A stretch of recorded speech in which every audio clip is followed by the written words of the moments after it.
अस्सलामुअलैकुम, good morning. आज का व्लॉग स्टार्ट करते हैं। सुबह मैं उठा और पी मैंने अपनी चाय। A few moments later.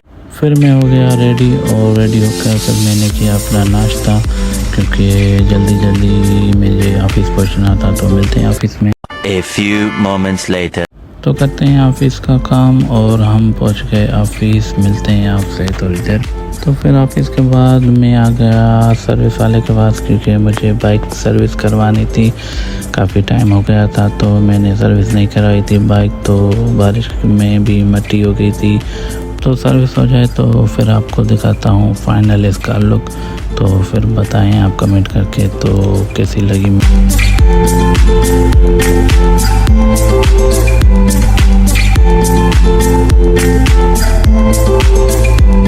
तो फाइनल हो गई सर्विस बाइक की। तो बाइक हो गई, चमक गई मेरी।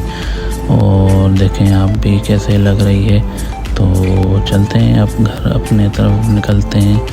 फिर आपको अपडेट देते हैं आज की। A few moments later.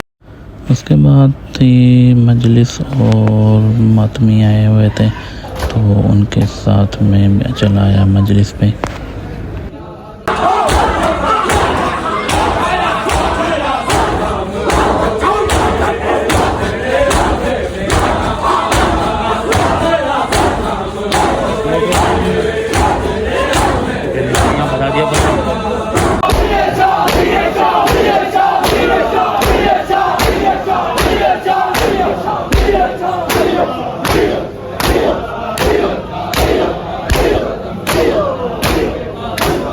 तो आज के व्लॉग को करते हैं एंड इंशाल्लाह कल मिलेंगे आपसे न्यू व्लॉग में। तब तक सब्सक्राइब एंड शेयर लाजमी कर दें। टाटा बाय बाय, अल्लाह हाफिज़, फ़ी अमानिल्लाह।